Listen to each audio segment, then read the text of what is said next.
दोस्तों एक होता है जनरेटर और एक होता है अल्टरनेटर। इन दोनों में कंफ्यूज नहीं होना है, दोनों ही इलेक्ट्रिसिटी जनरेट करते हैं। लेकिन अल्टरनेटर होता है वह 220 वोल्ट की एसी सप्लाई जनरेट करता है, यानी अल्टरनेटिंग करंट जनरेट करता है। लेकिन जो जनरेटर होता है वह एसी और डीसी दोनों जनरेट कर सकता है। अभी आप इस मोटर को देखो, यह एक 24 वोल्ट डीसी मोटर है, जिसको मैं यदि यहाँ से सप्लाई दे रहा हूँ तो यह आसानी से रोटेट कर रही है, आप देख पा रहे होंगे। अब यदि मैं इस मोटर के सप्लाई टर्मिनल को डिस्कनेक्ट कर देता हूँ और यहाँ पर एक छोटा सा बल्ब लगा देता हूँ और इस रोटर को हाथ से घुमाता हूँ तो यह इलेक्ट्रिसिटी जनरेट करता है और बल्ब भी जल रहा है। इसका मतलब यह हुआ कि एक मोटर ही एक जनरेटर है और एक जनरेटर ही मोटर है। लेकिन यार ऐसे कैसे हो सकता है, इस पर थोड़ा सा समझते हैं। सबसे पहला डिफरेंस मोटर जनरेटर में यह होता है कि मोटर इलेक्ट्रिक एनर्जी को मैकेनिकल एनर्जी में कन्वर्ट करती है और मैकेनिकल एनर्जी को अपन शाफ्ट से कलेक्ट कर सकते हैं, और जो जनरेटर होता है वह मैकेनिकल एनर्जी को इलेक्ट्रिकल एनर्जी में कन्वर्ट करता है। तो यह तो हो गई बाहर की बात, लेकिन इसके अंदर ऐसा क्या होता है वह समझना जरूरी है। जो बड़े बड़े पावर स्टेशन होते हैं जहां पर बिजली बनती है, वहां पर सिंक्रोनस जनरेटर यूज होता है इलेक्ट्रिसिटी जनरेट करने के लिए, और पावर स्टेशन पर बहुत सारे जनरेटर एक साथ पैरेलल में लगे रहते हैं। यहाँ पर कई बार ऐसा होता है कि मान लीजिए किसी जनरेटर का प्राइम मूवर फेल हो जाता है। प्राइम मूवर का मतलब है कि जो टरबाइन इस जनरेटर को घुमाता है वह फेल हो जाता है। तो यह जो जनरेटर है जो पहले इलेक्ट्रिसिटी जनरेट कर रहा था, अब यही जनरेटर इलेक्ट्रिसिटी कंज्यूम करने लग जाएगा और एक मोटर की तरह काम करने लग जाएगा। लेकिन हमारे घरों में जो मोटर यूज होती है वह इंडक्शन मोटर यूज होती है, वह सिर्फ मोटर का ही काम कर सकती है। यदि इसको आप हाथ से घुमाएंगे तो मुश्किल से 1-2 वोल्ट जनरेट करेगी, क्योंकि इसका जो रूटर है उस पर कोई मैग्नेट नहीं होती है इलेक्ट्रिसिटी जनरेट करने के लिए। लेकिन इसको मॉडिफाई किया जा सकता है और इसको मॉडिफाई करके जनरेटर की तरह काम करवाया जा सकता है। यदि इसके रूटर पर मैग्नेट को लगा दिया जाए तो यह जनरेटर की तरह काम करने लग जाएगा। मोटर और जनरेटर जिस प्रिंसिपल पर काम करते हैं उसका नाम है इलेक्ट्रोमैग्नेटिक इंडक्शन। जब किसी कंडक्टर को किसी मैग्नेटिक फील्ड के अंदर रोटेट करवाया जाता है तो वह कुछ फोर्स एक्सपीरियंस करता है, और मैग्नेटिक फील्ड का मतलब होता है जैसे ये दो मैग्नेट है, इनके बीच के अंदर आप यदि कोई लोहे की चीज रखोगे तो वह उसको अपनी तरफ अट्रैक्ट करेगी। इसका मतलब है कि इन दोनों मैग्नेट के बीच में जो ये एरिया है यह इनका मैग्नेटिक फील्ड है। यहाँ पर आप देख सकते हो मोटर के इस पार्ट को बोलते हैं रोटर जो रोटेट करता है, और ये जो बाहर वाला पार्ट होता है इसको बोलते हैं स्टार्टर जो फिक्स रहता है। अब अपन देखते हैं कि ये जो सिंक्रोनस जनरेटर है वह कैसे काम करता है,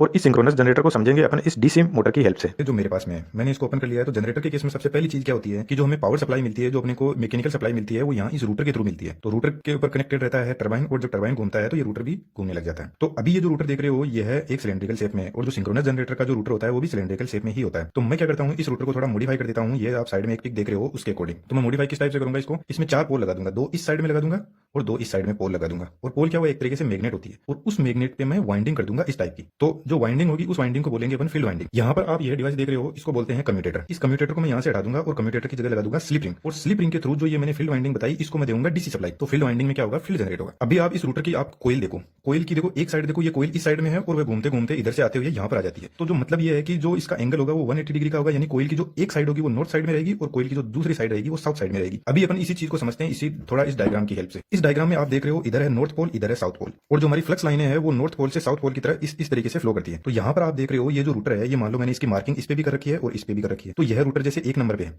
1 नंबर पे होगा तो फ्लक्स लाइनें जैसे ऐसे फ्लक्स लाइनें जा रही है, तो यहाँ पे तो बिल्कुल भी फ्लक्स लाइनें कट नहीं कर रहा है। तो जो इसमें ईएमएफ इंड्यूस होगा वो भी ना के बराबर होगा। तो यहाँ पे देखो ऑलमोस्ट 0 ईएमएफ इंड्यूस हो रहा है। थोड़ा सा आगे बढ़ेगा 2 नंबर पे थोड़ी सी ज्यादा फ्लक्स लाइन कट कर रहा है, तो यहाँ पे थोड़ा सा और ज्यादा ईएमएफ इंड्यूस होगा। 3 नंबर पे यहाँ पे देखो मैक्सिमम फ्लक्स लाइनें कट कर रहा है, तो यहाँ पर मैक्सिमम ईएमएफ इंड्यूस होगा। बाकी अपन यदि आगे बढ़े तो यदि साउथ साइड में एक नेगेटिव में जाएगा तो नेगेटिव 7 नंबर पे मैक्सिमम ईएमएफ इंड्यूस कर रहा है। तो इसका मतलब ये हुआ कि यह जो जनरेटर है बेसिकली यही जो मोटर है यह एक एसी ईएमएफ इंड्यूस करती है। जब ये घूमती है तो जो फ्लक्स इसमें जनरेट होता है वो एसी होता है, अल्टरनेटिंग होता है। यानी दुनिया में कोई भी जनरेटर ऐसा नहीं है जो डीसी जनरेट करता है, सभी के सभी एसी जनरेट करते हैं। उसको इस कम्यूटेटर की हेल्प से डीसी में कन्वर्ट कर दिया जाता है। यह एक तरीके का मैकेनिकल रेक्टिफायर है। तो सिंक्रोनस जनरेटर के केस में क्या होता है, जैसे मैंने इसको मॉडिफाई कर दिया, यहाँ पे फील्ड वाइंडिंग लगा दिया, यह है स्टेटर। इसमें क्या है, परमानेंट मैग्नेट लगी हुई है। तो मैं क्या करता हूँ, यहाँ से इन परमानेंट मैग्नेट को हटा के यहाँ पर एक वाइंडिंग सेट कर देता हूँ जिसको मैं बोलूंगा स्टेटर वाइंडिंग। अब स्टेटर वाइंडिंग में कैसे सेट करूंगा, मेरे पास में यहाँ पर वायर है, उसकी हेल्प से मैं आपको समझा देता हूँ। जैसे मान लो मैं एक स्टेटर पे एक कोयल लेता हूँ यहाँ पे, और उस कोयल को सेट कर देता हूँ 120 डिग्री के एंगल पर दूसरी साइड यहाँ पर। इसके बीच में ये एंगल होगा 120 डिग्री।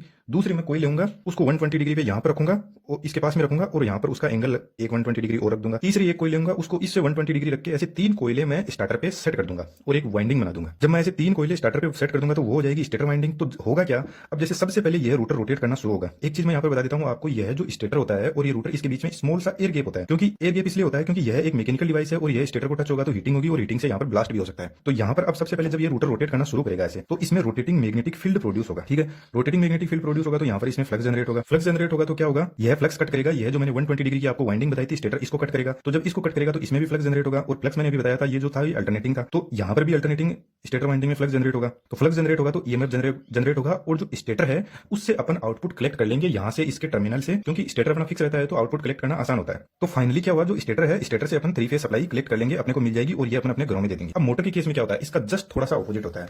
मोटर के केस में क्या होता है, 3 फेज सप्लाई अपन देते हैं यहाँ से फिर स्टेटर के अंदर रोटेटिंग मैग्नेटिक फील्ड जनरेट होगा, फिर उसमें फ्लक्स जनरेट होगा, फिर वो फ्लक्स करेगा रूटर को कट करेगा और रूटर में रोटेटिंग मैग्नेटिक फील्ड जनरेट होगा और रूटर भी रोटेट करने लग जाएगा। तो यह एक दूसरे के एकदम जस्ट ऑपोजिट है, इनमें कोई ज्यादा फर्क नहीं होता है। अब अपन बात कर लेते हैं अल्टरनेटर की। अल्टरनेटर और जनरेटर में ज्यादा कुछ डिफरेंस नहीं होता है। अल्टरनेटर में यदि यहाँ पर एक कम्यूटेटर लगा हुआ है, इसको मैं हटा देता हूँ तो ये एक अल्टरनेटर बन जाएगा, मतलब अल्टरनेटिंग करंट प्रोड्यूस करेगा। और अल्टरनेटर मेनली हमारी गाड़ियों में यूज होता है, उसके पीछे मेन पर्पज ये है, वहां पर डीसी जनरेटर पर यूज नहीं करते। क्यों नहीं करते? क्योंकि डीसी जनरेटर में सबसे बड़ी प्रॉब्लम ये आती है, यह कम्यूटेटर, क्योंकि यह जो कम्यूटेटर है ना, ये थोड़े टाइम बाद में खराब हो जाता है। यदि आप देखो यहाँ पर देखोगे इसके अंदर, तो यहाँ पर ब्रशेस लगे हुए हैं, यहाँ पर ये ब्रशेस लगे रहे हैं, इसके पीछे स्प्रिंग है और ये ब्रशेस दोनों सेट रहते हैं इस कम्यूटेटर पे। तो जैसे जैसे ये घिसते जाएंगे तो स्प्रिंग इसके फोर्स लगाएगी और इस पे टच रहेंगे। तो कुछ टाइम बाद में क्या होगा कि ये ब्रशेस कंप्लीटली घिस जाएंगे, तो अपने को फिर इनको गाड़ी में से जो अपना जनरेटर है उसको निकालना पड़ेगा और उसको ब्रशेस को चेंज करवाना पड़ेगा, यानी उसकी मेंटेनेंस कॉस्ट बढ़ जाएगी। जबकि अल्टरनेटर में ब्रशेस होते ही नहीं है, तो वहां पर इजीली उसको मेंटेन किया जा सकता है, उसका मेंटेनेंस बहुत ही कम होगा। और फाइनल में जो भी गाड़ी में इक्विपमेंट होते हैं जो एसी सप्लाई से रन करने होते हैं, उनको एसी से रन करवा दिया जाता है। जो डीसी में रन करेंगे वहां पे रेक्टिफायर लगा के उसको डीसी में कन्वर्ट कर दिया जाएगा। अभी सिंक्रोनस जनरेटर में एक चीज और आती है, वो क्या है कि जैसे सिंक्रोनस जनरेटर में मैंने आपको बताया कि 4 पोल लगाए, जो अपना स्पीड का फॉर्मूला होता है एन, वो होता है 120 f/p। यहाँ पर f क्या होता है? फ्रीक्वेंसी, जो हमारे इंडिया में ऑलमोस्ट फिक्स है, 50 हर्ट्ज की ही होती है। p होते हैं नंबर ऑफ पोल्स, n होती है स्पीड और ये 120 एक फिक्स वैल्यू है। तो मैं क्या करता हूँ, यहाँ पे यदि मैं 4 पोल रखता हूँ, फ्रीक्वेंसी 50 हर्ट्ज फिक्स है,